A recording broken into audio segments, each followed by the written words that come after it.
But these difficulties became much more serious after peace took place, and the boundaries of the United States were established. Every state, at that time, felt severely the pressure of its war debt, but in Virginia, and some other states, there were large territories of unsettled lands, the sale of which would enable them to discharge their obligations without much inconvenience, while other states, which had no such resource, saw before them many years of heavy and burdensome taxation, and the latter insisted, for the reasons before stated, that these unsettled lands should be treated as the common property of the states, and the proceeds applied to their common benefit. The letters from the statesmen of that day will show how much this controversy occupied their thoughts, and the dangers that were apprehended from it. It was the disturbing element of the time, and fears were entertained that it might dissolve the Confederation, by which the states were then united. These fears and dangers were, however, at once removed when the state of Virginia, in 1784, voluntarily ceded to the United States the immense tract of country lying northwest of the river Ohio, and which was within the acknowledged limits of the state. The only object of the state, in making this cession, was to put an end to the threatening and exciting controversy, and to enable the Congress of that time to dispose of the lands and appropriate the proceeds as a common fund for the common benefit of the states. It was not ceded because it was inconvenient to the state to hold and govern it, nor from any expectation that it could be better or more conveniently governed by the United States. The example of Virginia was soon afterwards followed by other states, and, at the time of the adoption of the Constitution,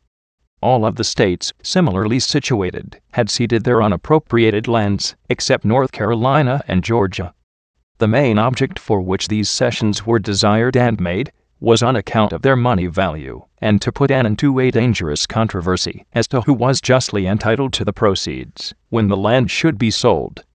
It is necessary to bring this part of the history of these cessions thus distinctly into view, because it will enable us the better to comprehend the phraseology of the article in the Constitution, so often referred to in the argument. Undoubtedly the powers of sovereignty and the eminent domain were ceded with the land. This was essential, in order to make it effectual, and to accomplish its objects. But it must be remembered that, at that time, there was no government of the United States in existence with enumerated and limited powers. What was then called the United States were 13 separate, sovereign, independent states, which had entered into a league or confederation for their mutual protection and advantage, and the Congress of the United States was composed of the representatives of these separate sovereignties, meeting together as equals to discuss and decide on certain measures which the states, by the Articles of Confederation, had agreed to submit to their decision. But this confederation had none of the attributes of sovereignty and legislative, executive, or judicial power. It was little more than a congress of ambassadors, authorized to represent separate nations in matters in which they had a common concern. It was this congress that accepted the cession from Virginia. They had no power to accept it under the Articles of Confederation, but they had an undoubted right, as independent sovereignties, to accept any cession of territory for their common benefit, which all of them assented to, and it is equally clear that as their common property, and having no superior to control them, they had the right to exercise absolute dominion over it, subject only to the restrictions which Virginia had imposed in her act of cession. There was, as we have said, no government of the United States then in existence with special enumerated and limited powers. The territory belonged to sovereignties, who, subject to the limitations above mentioned, had a right to establish any form of government they pleased, by compact or treaty among themselves, and to regulate rights of person and rights of property in the territory as they might deem proper. It was by a Congress, representing the authority of these several and separate sovereignties, and acting under their authority and command, but not from any authority derived from the Articles of Confederation, that the instrument usually called the Ordinance of 1787 was adopted, regulating in much detail the principles and the laws by which this territory should be governed, and among other provisions, slavery is prohibited in it. We do not question the power of the states, by agreement among themselves, to pass this ordinance, nor its obligatory force in the territory, while the Confederation or League of the States, in their separate sovereign character, continued to exist. This was the state of things when the Constitution of the United States was formed.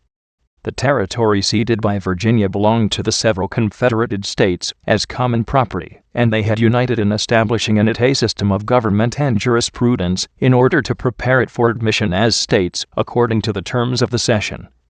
They were about to dissolve this federative union and to surrender a portion of their independent sovereignty to a new government which, for certain purposes, would make the people of the several states one people, and which was to be supreme and controlling within its sphere of action throughout the United States. But this government was to be carefully limited in its powers, and to exercise no authority beyond those expressly granted by the Constitution, or necessarily to be implied from the language of the instrument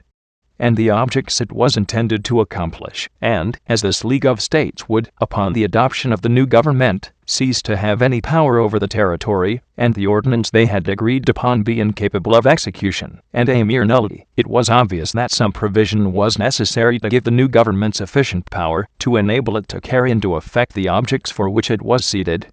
and the compacts and agreements which the states had made with each other in the exercise of their powers of sovereignty. It was necessary that the lands should be sold to pay the war debt, that a government and system of jurisprudence should be maintained in it to protect the citizens of the United States who should migrate to the territory in their rights of person and of property. It was also necessary that the new government, about to be adopted, should be authorized to maintain the claim of the United States to the unappropriated lands in North Carolina and Georgia, which had not then been ceded, but the cession of which was confidently anticipated upon some terms that would be arranged between the general government and these two states. And, moreover, there were many articles of value besides this property in land, such as arms, military stores, munitions, and ships of war, which were the common property of the states when acting in their independent characters as confederates, which neither the new government nor anyone else would have a right to take possession of or control without authority from them, and it was to place these things under the guardianship and protection of the new government, and to clothe it with the necessary powers, that the clause was inserted in the Constitution which gives Congress the power to dispose of and make all needful rules and regulations respecting the territory or other property belonging to the United States. It was intended for a specific purpose, to provide for the things we have mentioned. It was to transfer to the new government the property then held in common by the states, and to give to that government power to apply it to the objects for which it had been destined by mutual agreement among the states before their league was dissolved.